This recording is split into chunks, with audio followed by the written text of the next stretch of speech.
Assalamualaikum warahmatullahi wabarakatuh.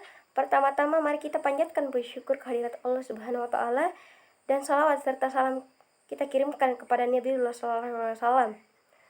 Ada pepatah yang mengatakan tak kenal maka tak sayang, maka sebelum saya memulai materi, perkenalkan nama saya Tasya Pratama dari Program Studi Perencanaan Wilayah dan Kota, Fakultas Teknik, Universitas Muhammadiyah Sinjai.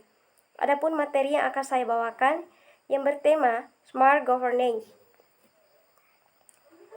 Dapat kita lihat bersama-sama, di sini ada sub-sub materi yang akan saya bawakan, yaitu pengertian, ada pentingnya Smart Governance, tata kelola kota cerdas, tujuan, unsur, faktor, konsep, manfaat, kekurangan, contoh dan kesimpulan. Jadi, Smart Governance diartikan sebagai tata kelola kota yang pintar, serta tata pamong pemerintahan daerah yang secara cerdas mampu mengubah pola-pola tradisional dalam birokrasi sehingga menghasilkan business proses yang lebih cepat, efektif, efisien, komunikatif, dan selalu melakukan perbaikan. Pentingnya Smart Governance ada 6. Yang pertama, efisiensi dan produktivitas. Yang kedua, pengelolaan sumber daya yang lebih baik dan meningkatkan kepercayaan publik. Yang ketiga, transparansi dan akuntabilitas. Yang keempat, pengambilan keputusan berbasis data. Yang kelima, meningkatkan partisipasi publik dan kualitas layanan publik. Yang keenam, responsivitas terhadap perubahan. Adapun pentingnya tata kelola kota cerdas, ada 3. Yang pertama, mengoptimalkan TIK atau teknologi informasi dan komunikasi untuk meningkatkan transparansi, partisipasi, inklusivitas. Dan yang kedua, efisiensi yang mengacu pada transparansi, partisipasi, inklusivitas. Dan yang ketiga, kualitas layanan yang mengacu pada transparansi, partisipasi, inklusivitas.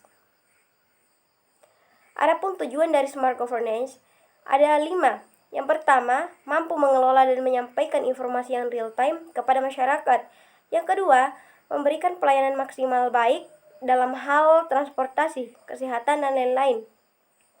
Yang ketiga, meningkatkan manajemen sumber daya manusia dan infrastruktur. Yang keempat, mengelola dan mengembangkan operasional secara maksimal. Yang kelima, mengikut sertakan masyarakat dalam menunjang sistem pemerintahan.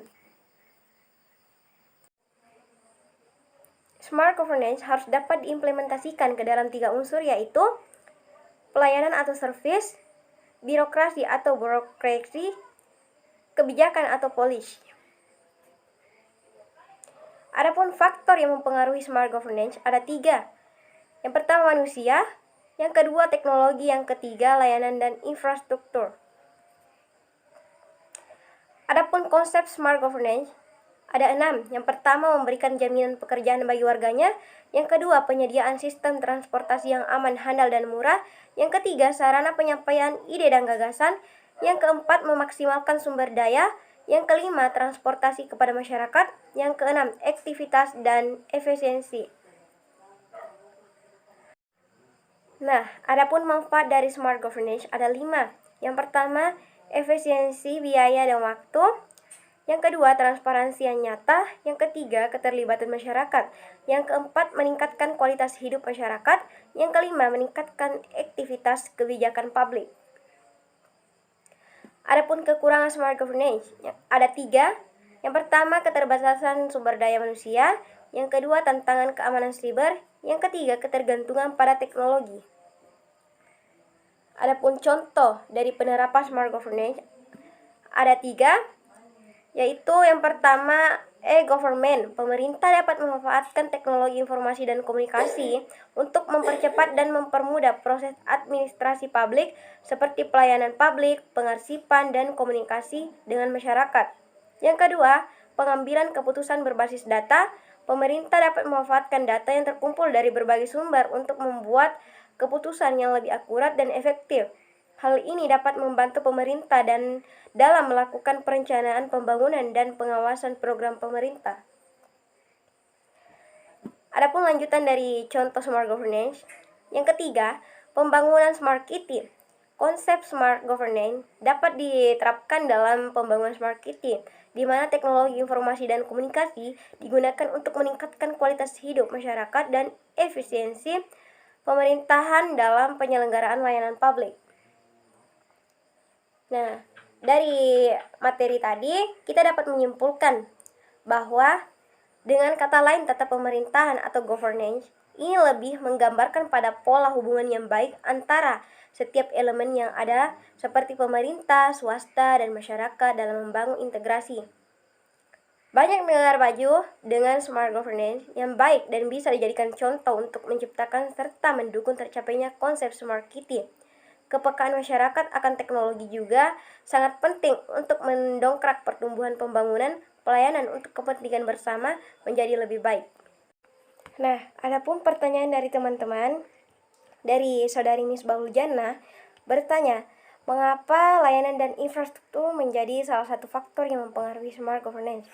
Jadi, karena layanan memberikan pelayanan termasuk dalam hal keterbukaan data dan informasi, serta keterlibatan masyarakat dalam perencanaan pada urusan pembangunan dan tata ruang, sehingga pelayanan publik dapat bersifat reaktif, proaktif, responsif, serta berjalan dengan efektif dan efisien. Sedangkan ketersediaan infrastruktur sebagai fasilitas penunjang pelaksanaan TIK atau teknologi informasi komunikasi untuk mendukung pengembangan konsep smart governance. Nah, itu jawaban dari pertanyaan Misbahul Jannah. Adapun pertanyaan dari saudari Jumasni bertanya, prinsip-prinsip apa yang mendasari smart governance? Jadi prinsip-prinsip yang mendasari smart governance yaitu yang pertama partisipasi dan kolaborasi, yang kedua transparansi dan akuntabilitas, yang ketiga efisiensi dan aktivitas, yang keempat inovasi dan kreativitas, yang kelima berkelanjutan, yang keenam keterbukaan data, yang ketujuh keterampilan dan kapasitas, yang kedelapan keadilan dan kesetaraan, yang kesembilan keamanan dan privasi, yang kesepuluh etika dan tata kelola. Nah, itulah jawaban dari pertanyaan saudari Jumasni. Adapun pertanyaan dari saudara Rizwan bertanya, bagaimana cara untuk meningkatkan partisipasi masyarakat terhadap pemanfaatan smart governance? Jadi, cara untuk meningkatkan partisipasi masyarakat adalah dengan partisipasi masyarakat dalam penyelenggaraan smart governance dapat berupa partisipasi masyarakat dengan menggunakan haknya dalam menyampaikan pendapat pada proses pengambilan keputusan yang menyangkut kepentingan masyarakat, baik secara langsung maupun tidak langsung. Nah, itulah jawaban dari pertanyaan saudara Rizwan. Adapun pertanyaan dari saudari Juliati yang bertanya, mengapa smart governance perlu diterapkan? Karena smart governance atau tata kelola kota yang cerdas untuk mewujudkan peningkatan kinerja pelayanan publik, kinerja birokrasi pemerintah, dan kinerja efisiensi kebijakan publik. Nah, itulah jawaban dari saudari Juliati.